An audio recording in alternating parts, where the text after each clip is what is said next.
Chers amis internautes, bonjour, bonsoir. Je ne pouvais pas rester indéfiniment, évidemment, dans le silence, avec ce qui se passe en Afrique, l'esclavage, évidemment, des Africains, en Libye aujourd'hui, et bien d'autres.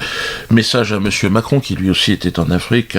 J'ai pu, comme beaucoup de vos concitoyens, Monsieur Macron, apprécier le numéro d'improvisation à connotation humoristique, j'ai remarqué, que vous avez généreusement offert au monde lors de votre voyage présidentiel au Burkina, premier voyage africain. Alors je me permets cependant d'attirer votre attention, Monsieur le Président, je vous avais, de temps en temps je me lâche, sur la dimension éminemment sensible de ce dossier africain. Attention.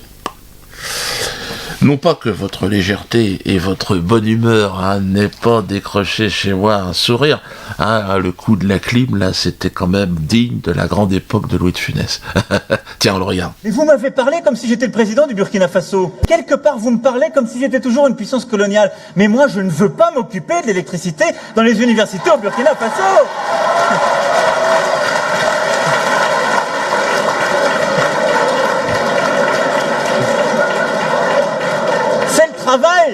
C'est le travail du président. Le premier tour des élections municipales a lieu dans 12 jours. Mon programme, plein emploi. Du coup, il s'en va, reste là.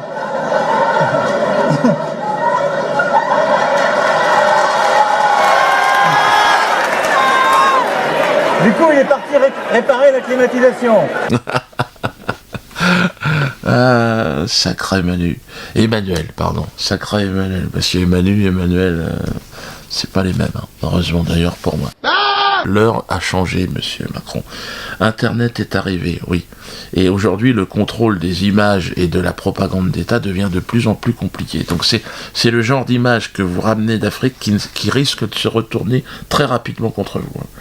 Il me paraît raisonnable d'envisager avec davantage de prudence les effets comiques de vos interventions. Ou alors, je peux demander le conseil de professionnels quand même.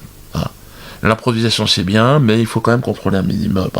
Je crains que votre entourage ne vous ait informé de la réalité du climat ambiant qui règne entre la France et le peuple subsaharien, et le peuple africain dans son intégralité. Étant moi-même, d'ailleurs, le peuple des forêts équatoriales africaines, une forêt extraordinaire. Je tiens à vous informer donc de l'existence d'une profonde rancœur, que vous ne semblez pas du tout, vous ne semblez pas être au courant de cette chose-là. Oui. Cette rancœur est le fruit d'une histoire que vous ignorez, vous êtes peut-être un peu jeune, mais c'est l'histoire du casse du siècle. Les matières premières africaines ont été braquées, subtilisées. Donc c'est pour ça que, lorsque vous débarquez aujourd'hui avec votre costume de président, vous devez comprendre que pour les Africains, c'est le fils d'Al Capone qui se présente. Donc ils se disent, oh là là, fermez vos baraques, allez planquer vos sous, parce que, ben oui, d'ailleurs vos militaires vous ont sûrement expliqué que les colliers de fleurs et les danses du ventre c'est terminé. Aujourd'hui vous êtes accueillis avec des jets de grenades, ce qui a vraiment changé en quelques années. Je pense qu'on ne vous a pas tout dit. Pourtant Jacques Chirac avait fait preuve d'une grande lucidité lors de ce qui sera a priori sa dernière émission de télé. Il en avait peut-être trop dit. Il eût été bon d'ailleurs de vous en inspirer, Monsieur Macron, souvenez-vous. On oublie seulement une chose, c'est qu'une grande partie de l'argent qui est dans notre porte-monnaie vient précisément de l'exploitation depuis des siècles de l'Afrique. Pas uniquement, mais beaucoup viennent de l'exploitation de l'Afrique. Alors, il faut avoir un petit peu de bon sens, je ne dis pas de générosité, de bon sens, de justice, pour rendre aux Africains, je dirais, ce qu'on leur a pris, d'autant que c'est nécessaire si l'on veut éviter les pires convulsions ou difficultés avec les conséquences politiques que ça comporte dans le prochain avenir. C'est donc dans un contexte de tension extrême, en réalité, que vous vous êtes exprimé. Il y a effectivement une grande nervosité sur tout le continent, comme en témoignent d'ailleurs ces manifestants en marge de la visite de M. Macron. Écoutez-les. Avenue Charles de Gaulle à Ouagadougou ce 28 novembre 2017. Alors qu'Emmanuel Macron s'exprimait sur la politique française en Afrique, les étudiants anti-impérialistes se faisaient entendre sans embâche de l'autre côté de l'université Ouaga, un professeur Joseph Kizerbe. Ils ont fermé les écoles à cause de Macron. Ils ont fermé des boutiques à cause de Macron. Pourquoi? Emmanuel Macron, qu'on s'en ferait lui, on n'a pas besoin de lui, on n'a pas besoin de sur notre pays, dans notre pays. Voilà, ils n'ont qu'à les faire. On n'a rien contre la France, mais par contre la politique française là et américaine non les. Voilà, on n'a qu'à se faire foutre à bas l'impérialisme et le capitalisme. À bas Macron, à bas l'armée française. On ne veut plus du franc CFA. Le franc CFA, la France, elle n'en est pas le maître, elle en est le garant. Oh là là! Personne n'oblige quelque État que ce soit à en être membre. Le président Kaboré décide demain, je ne suis plus dans la zone franc, il n'y est plus. Non, c'est exagéré, c'est exagéré. Le franc CFA, c'est fini. Nous ne voulons pas que ce soit Macron qui prononce la fin du franc CFA, mais que ce soit nos dirigeants qui prononcent la fin du franc CFA. La gestion de l'Afrique ne concerne plus Macron, ne concerne plus la France. Nous n'avons pas élu Macron. Que Macron gère la France et que l'Afrique soit gérée par les Africains. Nous voulons des emplois chez nous ici, avec des sociétés dont les revenus vont rester en Afrique, dont les profits vont rester en Afrique. À bas la France. Nous n'avons pas de leçons à prendre de Macron. Non, nous n'avons pas besoin de Macron. Nous n'avons pas besoin de régimes encore impérialistes. Et c'est le début d'un bras de fer entre eux et les policiers. Tout de suite, la tension monte. Les forces de l'ordre craquent et ils lâchent le gaz lacrymogène. Monsieur Macron, Monsieur le Président, ça part en couille.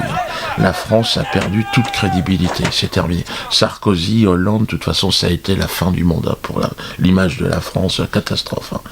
Et je dirais que ce que la France a fait en Libye, là, je crois que c'est la fin. C'est le point final dans la relation qu'envisageaient les Africains avec la France. Dégagez les Français, on veut plus de vous foutre le camp. C'est ce qu'on entend en permanence. Ça n'a rien à voir avec le peuple de France, malheureusement, c'est surtout l'armée française. La tension, eh bien, de toute façon, on peut la ressentir partout. En France aussi. On voit avec le flux de migrants, tout le bordel que ça... Je vous parlais en ce moment de ce qui se passe à cause de l'intervention française, d'ailleurs, de BHL, Sarkozy. Regardez, ce sont eux les responsables de l'esclavagisme moderne. Ce sont ces gens-là, drapés dans leurs habits, sur BFM, qui s'expriment. Ce sont les assassins, libérer Gbagbo, enfermer Sarkozy et BHL. C'est ça la réalité. On n'a pas de mea culpa ce soir sur la Libye de Bernard-Henri Lévy. Bon, enfin, vous plaisantez. Je vous pose la question. Je suis au contraire extrêmement fier de ce que mon pays a fait en Libye. Rien de rien. Non. Extrêmement fier. Est-ce que vous êtes sans regret, vraiment? Va vite. Je suis totalement sans regret.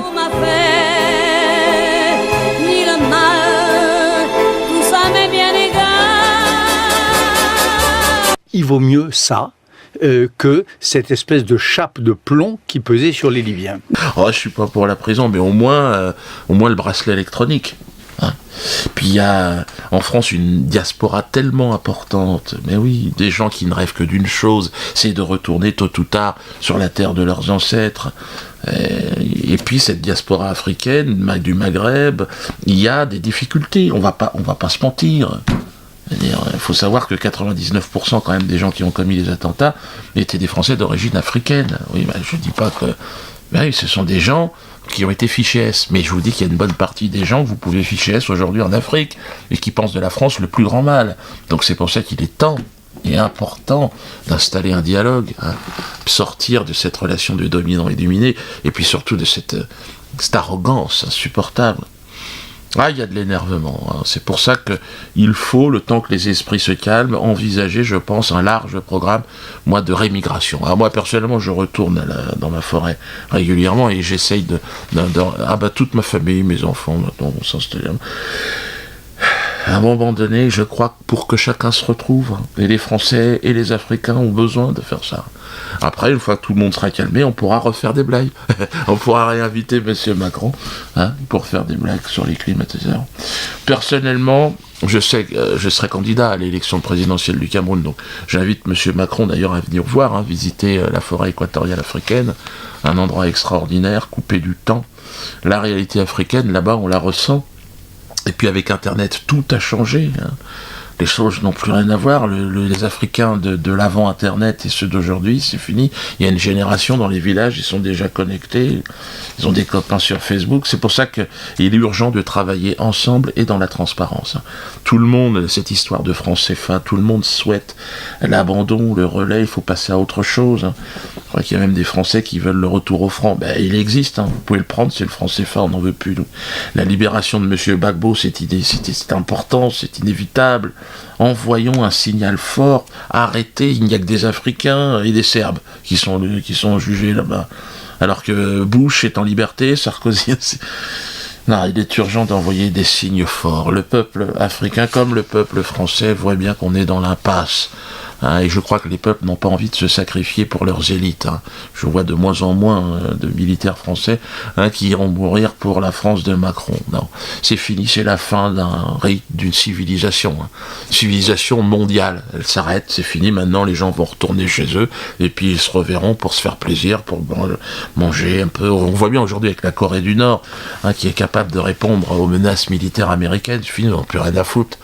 C'est pour ça que demain, ce sera aussi un pays d'Afrique. C'est pour ça qu'il est urgent, avant que tout le monde soit équipé de missiles, il est urgent de réinstaller du respect.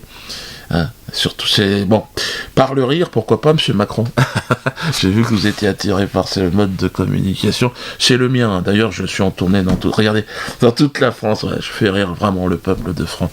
Si je peux vous aider à faire rigoler un peuple qui n'a pas tellement envie, monsieur Macron. Là, ils étaient 8000 à Marseille. C'est vrai que ça a énervé beaucoup Valls et le CRIF. Alors, ils m'aiment pas. Mais bon, c'est un peu réciproque. En tout cas, je serai à Bordeaux aussi, et puis partout en France. Alors Bordeaux, ouais, c'est demain. Là. J'y vais. Il faut que j'y aille, dis donc, là on discute, mais j'ai de la route.